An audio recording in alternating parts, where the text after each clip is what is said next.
बजाओ बजाओ जरा झूम के बजाओ। लाउड स्पीकर 90 FM के स्टूडियो में एक ऐसे अधिकारी और कवि भी हैं, और सबसे बड़ी बात जिले के विकास विभाग के में आपका अहम रोल है। श्री नागेंद्र नारायण मिश्र जी हमारे स्टूडियो में आज आमंत्रित हैं, तो वो अपने दर्शकों और श्रोताओं की ओर से मिश्रा जी का हार्दिक अभिनंदन है कि आज आपने समय दिया। आपके बारे में बता दूं कि आप जिला ग्राम्य विकास अभिकरण में परियोजना निदेशक के पद पर जुलाई 2024 से गोरखपुर में आप आसीन हैं।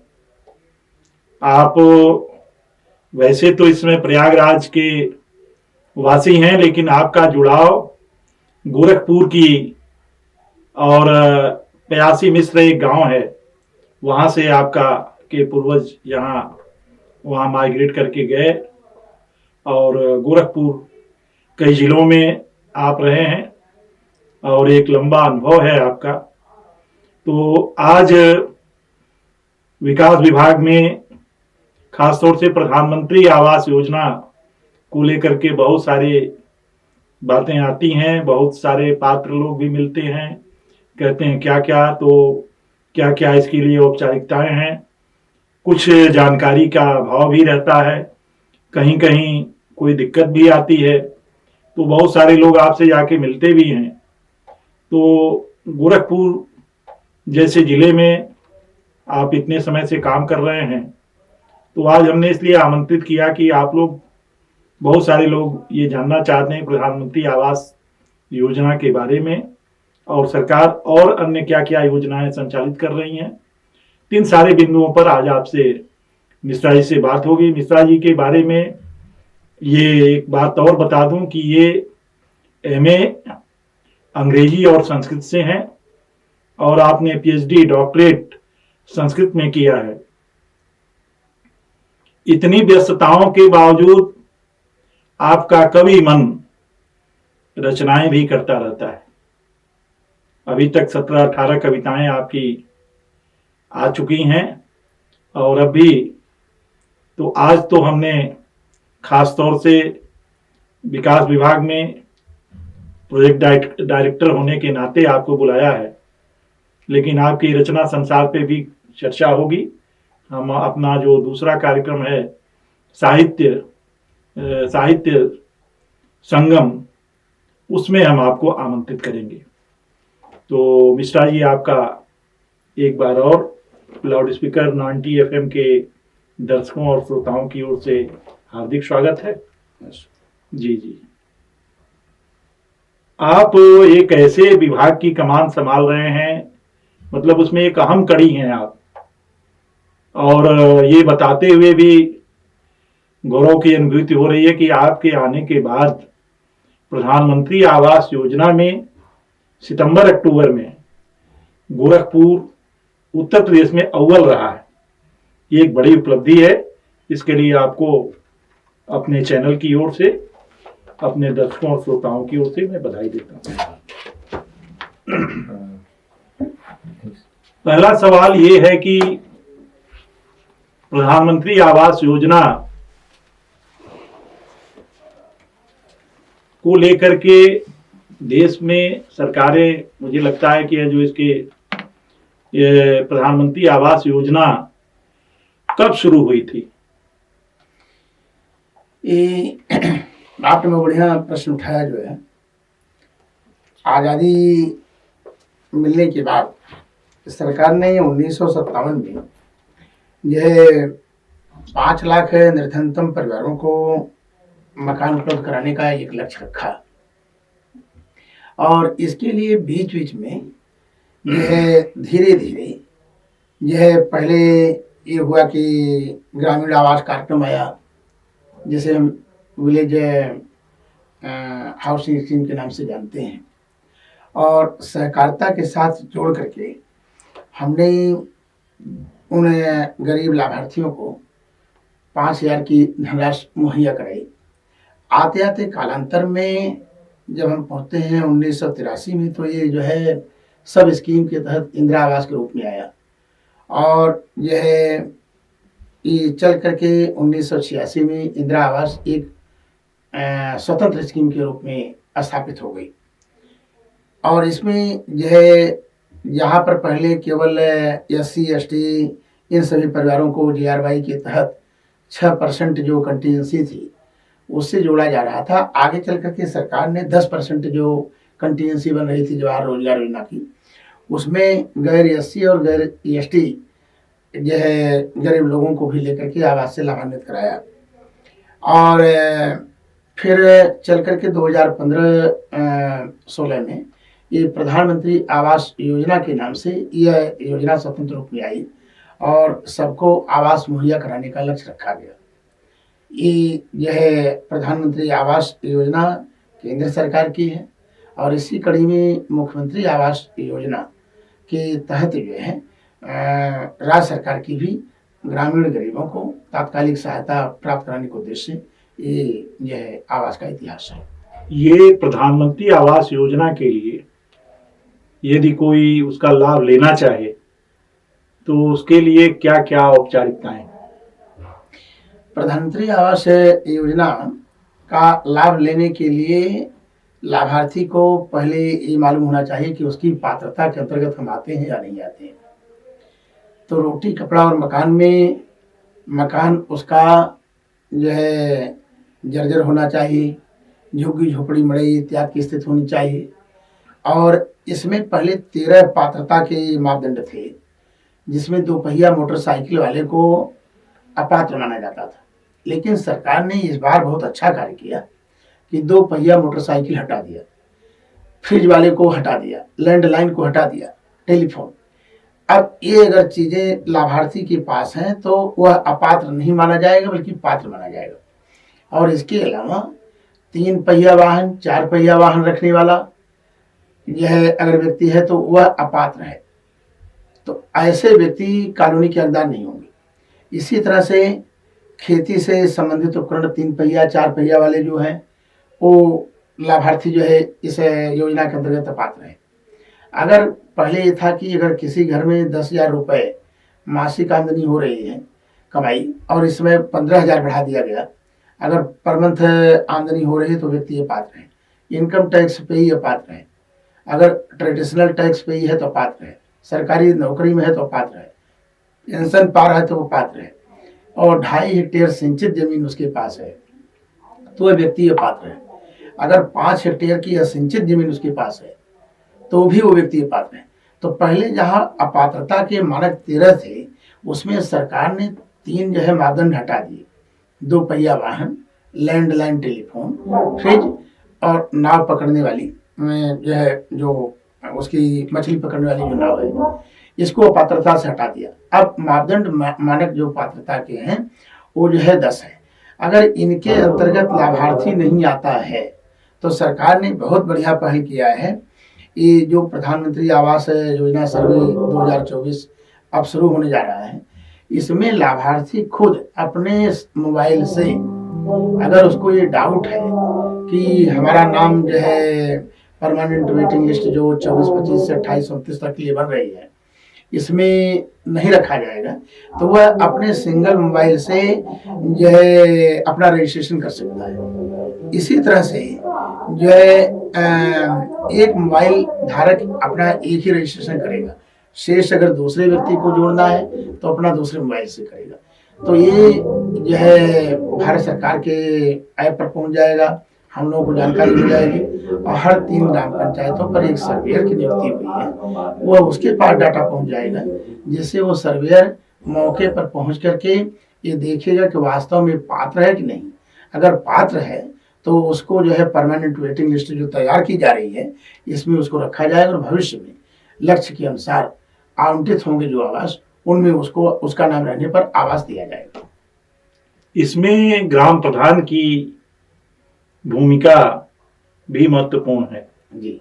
कुछ ऐसी शिकायतें आती हैं क्योंकि जैसे कई पात्र भी मिलते हैं, कहते हैं कि साहब हमको तो ग्राम प्रधान जी नहीं चाहते हैं इसलिए नहीं मिल रहा है। जी। तो ऐसे लोग क्या करें? ऐसी स्थिति में पहली चीज तो सरकार ने इस शिकायत को दूर करने के लिए ही लाभार्थी को खुद ये टूल्स दे दिया कि वह अपने मोबाइल से रजिस्ट्रेशन कर दे, जैसे अगर उसका मैंने नाम छूट रहा हो तो नाम आ जाए। तो क्या कोई उसका पोर्टल, कोई साइट है? जी जी जी, उसका पोर्टल है जी। हाँ, जो है ये प्रधानमंत्री आवास योजना का जी।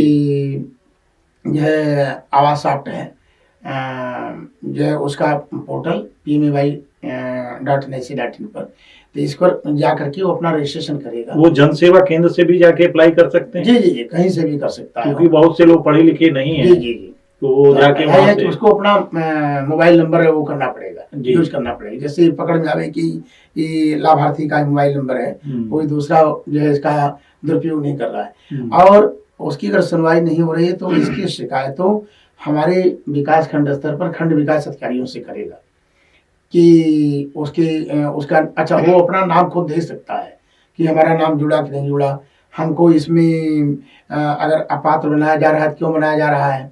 तो इस बार इन सब विसंगतियों को दूर करने के लिए सरकार ने पूर्व के अनुभवों से जो है बहुत अच्छी पहल की है, और अगर खंड विकास अधिकारियों के स्तर पर उसकी सुनवाई नहीं हो रही है तो जिला स्तर पर वह हमें मैंने परियोजना निदेशक को जो है शिकायत दे सकता है, हमारे उच्च स्तरीय अधिकारियों को दे सकता है, और उसका एक रजिस्टर बनेगा जिसमें कि यह उस शिकायत कर्ता द्वारा की गई शिकायत का संज्ञान लेते हुए उसकी जांच कराई जाएगी और उसका नाम पात्रता के अनुसार जोड़ा जाएगा और दोषी व्यक्ति पर दंडात्मक कार्रवाई भी होगी।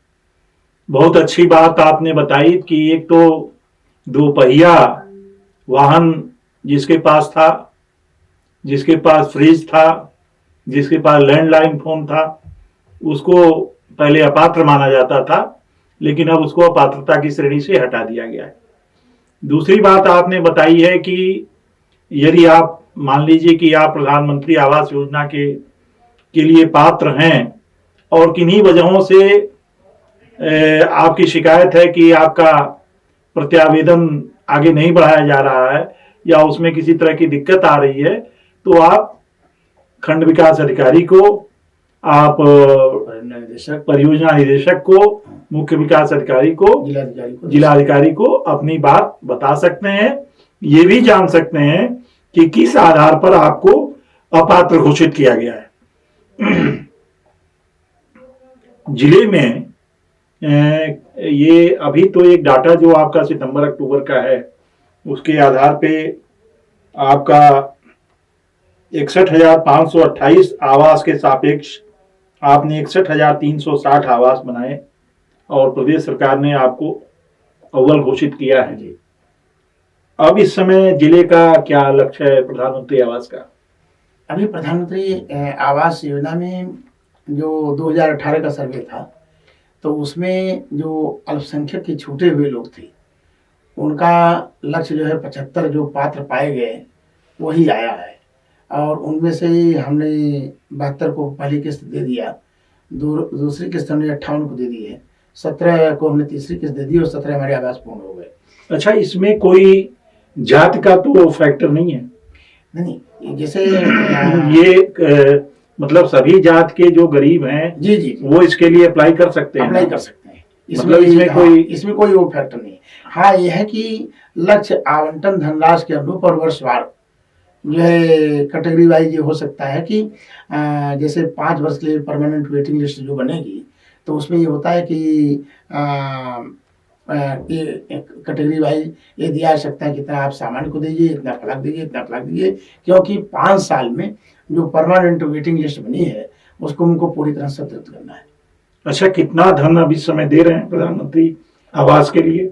1,20,000 रुपए इसमें 3 किस्तों में दिया जा रहा है। अच्छा अच्छा। पहली किस्त में हम 40,000 दे रहे हैं जी, जिसमें उसको प्लिंथ लेवल तक अपना आवास बनाना है। फिर दूसरी किस्त में हम 70,000 दे रहे हैं जिसमें कि उसे अपना छत डाल लेना है, और तीसरी किस्त उसको हम 10,000 दे रहे हैं। 10,000 में उसे अपना रंगाई पुताई प्लास्टर ये सारे काम करके और उसकी पेंटिंग इत्यादि करा लेनी है। तो इस तरह से 1,20,000 दिया रहा है। इसके साथ साथ जो है कन्वर्जेंस के अंतर्गत अन्य विभागों से टाई अप करके सरकार ने बहुत अच्छी पहल की है कि मनरेगा से हम उसको 90 मानव दिवस सृजन करते हुए 21,330 रुपये मजदूरी दे रहे हैं और उज्ज्वला गैस योजना के अंतर्गत गैस दे रहे हैं, उसको मनरेगा का जॉब कार्ड दे रहे हैं, उसको हम जो है लाभार्थी को मैंने हर घर जल के तहत जो है जल दे रहे हैं, जल की सप्लाई, उसको विद्युत सप्लाई दी जा रही है। हम उसको एनआरएलएम के अंतर्गत समूह में जोड़ रहे हैं, जिससे कि रोटी कपड़ा और मकान में मकान के साथ साथ अन्य उसकी जो आवश्यकताएं हैं, इंफ्रास्ट्रक्चर जो है सुविधा मूलभूत, वो सारी उसको जो है प्राप्त हो सके। तो ये प्रधानमंत्री आवास योजना के साथ जो ये बाकी योजनाओं का लाभ उनको दिया जाना है। जी जी जी। मतलब जो प्रधानमंत्री आवास योजना का पात्र होगा जी। उसके लिए बाकी योजनाएं भी हाँ। उसी के साथ उससे आच्छादित करेंगे। जी, मैंने 1,20,000 के अलावा है, मैंने जैसे सामुदायिक को उसको हम शौचालय देंगे, तो यह शौचालय पंचायती राज विभाग का मैंने जो 12,000 का है जी। उससे हम लाभार्थी को शौचालय भी देंगे जी। तो लाभार्थी को शौचालय हो गया, उज्ज्वला गैस से गैस हो गई, बिजली हो गई, पानी हो गया, मनरेगा से मजदूरी हो गई और जॉब कार्ड उसका हो गया। समूह में हमने जोड़ करके उसको जो है रोजी रोटी के लिए प्रमोट किया कि अपना वो कारोबार कर सकता है, अपना व्यक्तिगत काम शुरू कर सकता है। तो इस तरह से सरकार जो है उसको बढ़िया ग्राउंड दे रही है कि जैसे वो आत्मनिर्भर भी हो सके। जी, आत्मनिर्भर हो जाए और गरीबी रेखा से ऊपर आ जाए। जी जी। और प्रधानमंत्री आवास योजना के लिए कोई नया सर्वे भी होने वाला है? ये जो भी मैं अभी चर्चा कर रहा था जी कि प्रधानमंत्री आवास योजना का सर्वे इस वर्ष से शुरू होने जा रहा है जी। जिसमें कि हर 3 ग्राम पंचायतों पर एक सर्वेयर की नियुक्ति हुई है जी। और इसमें सरकार ने लाभार्थी को भी ये अख्तियार दिया है कि वह अपने मोबाइल से खुद अपना रजिस्ट्रेशन करे। अगर उसको ये डाउट हो रहा है कि सर्वेयर हमारा नाम छोड़ दे रहा है या हमारा नाम किन्हीं कारणों से लोग नहीं डालेंगे, तो वह अपनी बात ये कह सकता है। इसके लिए कोई इसको फॉर्म फिलअप करने की जरूरत नहीं है, कहीं किसी को कोई पैसा देने की जरूरत नहीं है। वह केवल अपने मोबाइल से जो है रजिस्ट्रेशन करा सकता है। उसकी बात भारत सरकार नई दिल्ली तक, लखनऊ तक, हम लोगों तक पहुंच जाएगी। सर्वेयर को जो है ये मालूम हो जाएगा कि हमें जहाँ सर्वे करना है वहाँ इतने घरों का करना है जिसमें लाभार्थी ऑलरेडी जुड़ गया है, तो हम पात्रता के अनुसार उसको कसौटी पर कसेंगे और यदि वो पात्र है तो उसका नाम जो परमानेंट वेटिंग लिस्ट अस्थायी पात्रता सूची 24-25 से लेकर के 28-29 तक की बनाई जानी है, उसमें इस लाभार्थी को जोड़ेंगे। जी। तो प्रधानमंत्री आवास योजना के बारे में आपने बताया, मुख्यमंत्री आवास योजना क्या है, इसके लिए क्या क्राइटेरिया है? ये मुख्यमंत्री, बहुत बढ़िया सवाल आपने किया। मुख्यमंत्री आवास योजना ये हमारे राज्य सरकार की सबसे अच्छी पहल है और हमारे माननीय मुख्यमंत्री जी ने इसको किया कि जिन जो लाभार्थी कोढ़ी है, विकलांग है, आपदा वाले ऐसे लाभार्थी की बाढ़ आ गई और उसका घर जो है मैंने तहस नहस गिर गया, आग लग गई, तो तात्कालिक ऐसी जो सहायता प्रदान करनी है उसमें हमारे माननीय मुख्यमंत्री जी की ये बड़ी अच्छी पहल है कि ऐसे लाभार्थियों को हम जो है जिनको ज़्यादा इंतजार न करना पड़े, एक त्रिस्तरीय कमेटी बनाई जाती है। उसमें जो है तहसील से एसडीएम होते हैं, तहसीलदार होते हैं और अगर उसे कोई विकलांगता है, अस्थायी या कोई इस तरह की बीमारी है तो इसके लिए चिकित्सा अधिकारी के तौर पे कोई माननीय अधिकारी रहता है, हमारे खंड विकास अधिकारी रहते हैं और अगर वो पात्रता के अंतर्गत आ रहा है तो उसको हम जो है मुख्यमंत्री आवास योजना 1,20,000 और अन्य सुविधाओं के साथ मुहैया कराते हैं। जो सुविधाएं प्रधानमंत्री आवास योजना जी में जुड़ी हुई हैं जी, उसका लाभ इसमें भी मिलेगा। इसमें मिलेगा। जी जी।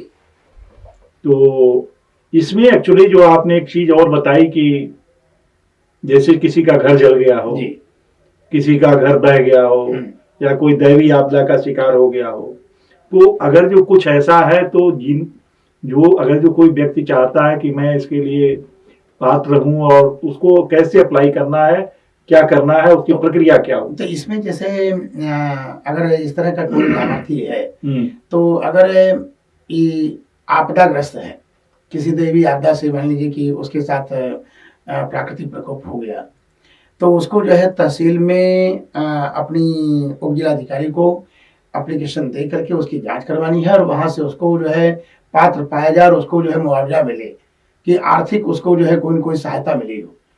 उसका आधार हमारे लिए यह प्रमाणित हो जाएगा कि ये दैवीय आपदा से पीड़ित व्यक्ति है, तो इसको हमको आवास देना है। अगर वो जो है विकलांगता में है तो उसके लिए विकलांग प्रमाण पत्र जो है चिकित्सा अधिकारी से जारी होना चाहिए, कि जिससे सिद्ध हो जाए कि हाँ वास्तव में ये जो है विकलांग व्यक्ति है और हम इसको आवास दे रहे हैं, किसी पात्र व्यक्ति को मुहैया करा रहे हैं, किसी अपात्र व्यक्ति तक हम नहीं जा रहे हैं। तो इससे सही व्यक्ति तक, जो सही पात्र है उसका, उस तक जो है आवास का लाभ मिले, यह हमारी मंशा है और सरकार की मंशा है। आपके पास तो इस तरह के मामले आते ही रहते हैं, लेकिन जैसे आमतौर पे लोग क्या गलतियां करते हैं जिसकी वजह से प्रधानमंत्री आवास योजना या मुख्यमंत्री आवास योजना का लाभ नहीं मिल पाता है? इसमें जैसे हमने जो देखा है कि लाभार्थी मौके पर मिलेगा नहीं, झूठी जो है गलत सूचना दे देगा, उसके पास जमीन नहीं है तो पहले उसे जमीन का आवंटन तहसील से कराना चाहिए। अब यह जमीन नहीं है फिर भी वो लाभार्थी की यह स्थिति में आ गया और हमने उसको कॉलोनी दे दिया, तो अब वो कॉलोनी हमारी फंस जाती है। इससे बचना चाहिए। मोबाइल नंबर सटीक देना चाहिए, जिससे कि जो आधार से जुड़ा हुआ हो, और हम जब पैसा उसको ट्रांसफ़र करें तो बैंक के खाते और आधार में जो है जुड़ा रहने पर पैसा कहीं किसी दूसरी जगह नहीं जाएगा, टेक्निकल फॉल्ट नहीं आएगी। तीसरी चीज, लाभार्थी को खुद जागरूक होना है।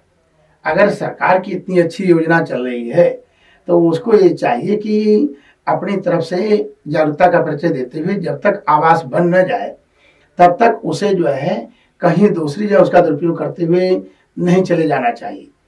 अब देखने में आता है कि गलत सूचना दे दिया तो वह जानकारी उच्च अधिकारियों को नहीं बताएगा, अपना जो है पैसा निकाल लिया बिना बताए ही यह बाहर कमाने निकल गया। तो ऐसी स्थितियां जो है नहीं होनी चाहिए, क्योंकि इसका दूरगामी असर जो है अन्यों पर भी, उसके पड़ोसियों पर भी पड़ता है। और ये बात जैसे हमारे लिए भी थोड़ी सी कठिनाई पूर्ण होती है कि हम ये वही लाभार्थी फिर दूसरे रूप में आता है और कहता है कि हमको फिर कॉलोनी दिया जाए, फिर आवास दिया जाए। तो हमको ये चिन्हित करने में दिक्कत होती है कि इसको भाई पहले आवास मिल गया, अभी बनवाया नहीं और फिर जो है लेने लाभ जा रहा है। पत्नी के नाम पर जो है लोग अलग अलग आवास लेने की बात करते हैं, तो ये सब गलतियां नहीं होनी चाहिए। अगर पत्नी को मिल गई, सरकार महिलाओं के नाम से कॉलोनी दे रही है, आवास दे रही है, महिलाओं के नाम से प्राथमिकता है, तो महिला को मिल गया तो उसके पति को मिल गया। मतलब परिवार में एक ही को मिले, एक ही को मिलना है, पत्नी को मिले या पति को मिले जी। अच्छा, दूसरी बात ये है कि जो आप किस्तें जारी करते हैं तो पैसा तो लाभार्थी के खाते में जाता है जी, तो निर्माण उसी को कराना है जी। तो आपके लिए एक चैलेंज ये भी होता होगा कि कैसे भौतिक सत्यापन उसका कि काम हो रहा है कि नहीं हो रहा है। जी जी। मान लीजिए पहली किस्त आपने दे दिया तो दूसरी किस्त कितने दिन बाद और उसके लिए क्या शर्त रहेगी कि तब देंगे? तो उसके लिए शर्त ये होती है कि जैसे हमें जो है पहली किस्त देने के पहले तो हम उसका जियो टैग कराते हैं कि वो लाभार्थी रहता कहाँ है, अक्षांश देशांतर क्या है, वो जो है बनवाना कहाँ है उसे। ये सारी चीज़ करने के बाद जब श्योर हो जाते हैं कि ये लाभार्थी यहाँ रहता है और यही बनवाना चाह रहा है, उसको हम पहली किस्त देते हैं और 28 दिन का समय देते हैं कि 30 दिन का कि वो जो है अपना प्लिंथ लेवल तक जो है नींव का निर्माण कर ले। मजदूर के रूप में वो अपना जो है खुद उसमें शामिल हो सकता है, इसलिए सरकार मनरेगा से उसको मजदूरी दे रही है। और इसी तरह से हम उसको 2 महीने का 2.5 महीने का समय देते हैं कि जो है वह अपनी छत डाल ले, और फिर उसको हम जो है 1 महीने का समय देते हैं कि जैसे जो है शटरिंग के बाद, छत जो है ढालने के बाद उसके पास पर्याप्त समय रहे कि वो प्लास्टर करा ले, रंगाई पुताई करा ले और जो शेष सारी सुविधाएं उस तक पहुंच जाए। तो उसमें आप लोग उसके जो मकान प्रधानमंत्री आवास योजना के तहत बन रहा है उसकी गुणवत्ता को भी देखते हैं। जी जी जी। अच्छा, हाँ तो आपके इंजीनियर जाते होंगे उसमें? जी। ये वहाँ पर तकनीकी सहायक से हम पहले लेआउट कराते हैं। जी इसमें 25 वर्ग मीटर कुर्सी क्षेत्रफल में ही उसका मकान बनना चाहिए। जी। अगर 25 वर्ग मीटर कुर्सी क्षेत्रफल से वह ज़्यादा बनाएगा तो निश्चित रूप से सरकार के दिए गए निर्देशों के तहत आवास उसका पूर्ण नहीं हो पाएगा। तो हम वहाँ पर पहले ही चिन्हांकन कर देते हैं और गेरू इत्यादि डाल करके या चूना इत्यादि डालकर उसको बता देते हैं 25 वर्ग मीटर कुर्सी क्षेत्रफल है, इसमें ये तुमको जो है कमरा बनाना है, बरामदा बनाना है, शौचालय बनाना है, ये सारी चीज़ें तुम्हारा दायरा है, इसके अंतर्गत तुमको रहना है। लाभार्थी यहाँ पर ये करता है कि जब तक कॉलोनी नहीं मिली होती है तब तक तो जो है वो सरल रूप में रहता है, लेकिन जैसे ही कॉलोनी मिल जाती है वैसे ही वो अपना विस्तार कर लेता है। तो कॉलोनी भी पूर्ण नहीं होती है और विस्तार करने के कारण जो है उसका जो है एक प्रकार से जो आवास का सपना है वह नहीं पूरा हुआ। और दूसरी तरफ जो हम लोगों का लक्ष्य है सरकारी पैसे का दुरुपयोग जो है न हो, उसका दुरुपयोग हो जाता है। तो इस पर भी लाभार्थी को सावधान रहने की जरूरत है। ये हमारे लिए चैलेंज होता है, जिसके लिए हम टेक्निकल असिस्टेंट को, टीए को, जेई को लगाते हैं और सेक्रेटरी के माध्यम से, रोजगार सेवकों के माध्यम से समय समय पर उसका अनुसरण होता रहता है, जिससे कि जो सही आदमी है उसके साथ अन्याय न हो और जो गलत आदमी है उसको जो है मानी पनिश किया जाए, दंडित किया जाए। अच्छा, इसके लिए जैसे भूमिहीन है, कोई भूमिहीन है और ग्राम समाज से उसको कितने जमीन की रिक्वायरमेंट होती? जैसे प्रधानमंत्री आवास योजना के लिए ये मान लीजिए किसी के पास जमीन है तो ठीक है, और नहीं है तो उसको या तो पट्टा कराए ग्राम प्रधान से या ग्राम पंचायत से। तो कितनी जमीन की रिक्वायरमेंट इसके लिए चाहिए, कितना? इसमें हमने आप बताया ना 25 वर्ग मीटर कुर्सी क्षेत्रफल के लिए उसको जमीन कम से कम चाहिए। वो आपने जो दूसरी बात का जिक्र किया, कुछ लोग करते ही हैं कि उनके पास जमीन होती है तो उसका विस्तार करते हैं जी, जी। और जो पैसा मिलता है तो उसको कुछ बढ़ा देते हैं जी, जिसकी वजह से काम उनका रुक जाता है। तो पट्टा धारक को भी ये मिल जाता है। जी जी। जैसे भूमिहीन है और अगर भूमिहीन है तो उसको पहले अपना पट्टा आवंटन के लिए अप्लाई करना चाहिए और जमीन की व्यवस्था देखनी चाहिए, जो कि तहसील से होता है। अच्छा, हाँ, अगर वो पात्र है तो हम उसको जो है आवास से वंचित तो नहीं करेंगे, लेकिन यह है कि जमीन हम नहीं दे सकते, हमारे अधिकार में नहीं है। तो हम ये कोशिश करेंगे कि पहले वो राजस्व से जमीन ले ले और फिर उसको हम आवास दें, तो जैसे आवास बन जाए हमारी मंशा। उसके लिए उसको एसडीएम के यहाँ प्रत्यारोपण देना होगा। हाँ, उसको एसडीएम के यहाँ संपर्क करना पड़ेगा और संपर्क करके जो है अपने लिए जमीन आवंटन कराना पड़ेगा जी। भूमि प्रबंधन समिति होती है गांव में जी, इसका सहारा लेकर के, जिसमें प्रधान है, लेखपाल है, सेक्रेटरी हैं, तो ये जो है उसको अपने लिए आवास का आवंटन कराने के पहले जमीन का आवंटन कराना पड़ेगा जी।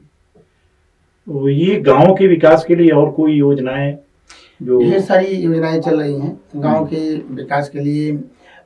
सरकार जो है हर स्तर पर जो है प्रयत्नशील है और आप देख रहे होंगे कि आए दिन माननीय मुख्यमंत्री जी की कोई न कोई नई योजना या जो है उनके द्वारा जो है क्रियान्वयन दिखाई पड़ता है।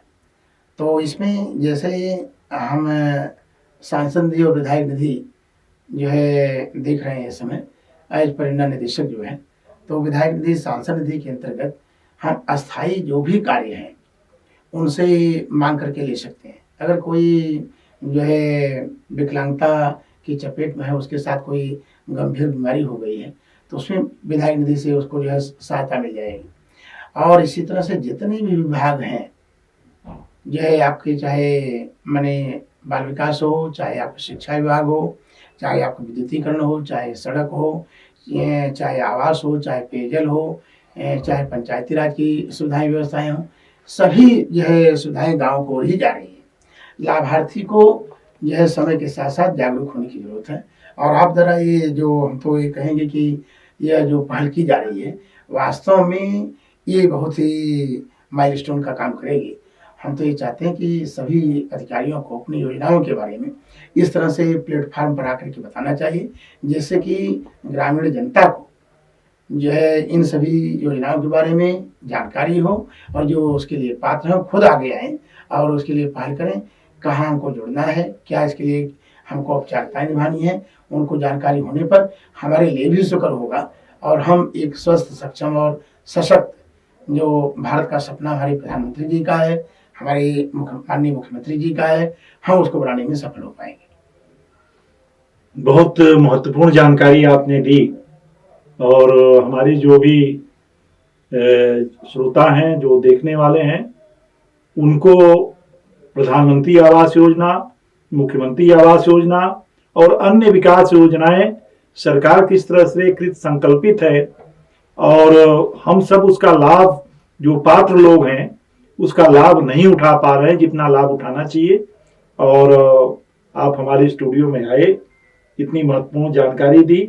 आपकी रचना धर्मिता के बारे में बात होना तो रह गया है जी, लेकिन अगर जो कोई आपको रचना याद हो तो हम चाहेंगे कि अगर जो एक सुना देते तो हमारे, अगर जो संभव हो तो, नहीं तो फिर हम आपको तो एक कवि के रूप में बुलाएंगे। उसके लिए तो जैसे थोड़ा सा संज्ञा भाव के कारण हम आपसे चाहेंगे जी कि कविता के लिए दूसरे समय रखेंगे, लेकिन चलते चलते एक चीज जरूर हम रखना चाहेंगे कि पूरी धरा भी साथ दे तो और बात है। क्या बात है, क्या बात है। लेकिन तुम जरा सा साथ दे तो और बात है। वाह वाह वाह, बहुत सुंदर, बहुत सुंदर, बहुत चलने को तो एक पैर से भी चल रहे हैं लोग, लेकिन दूसरा भी साथ दे तो और बात है। ये भी विकास योजनाओं पर ही आपकी लाइन। जी जी जी।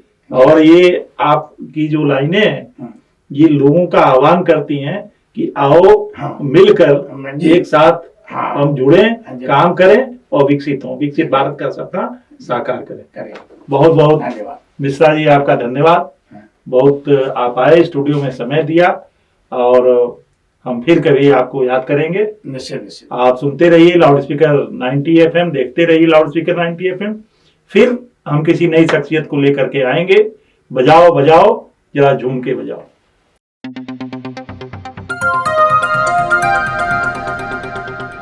बजाओ जरा झूम के बजाओ, बजाओ बजाओ जरा झूम के बजाओ।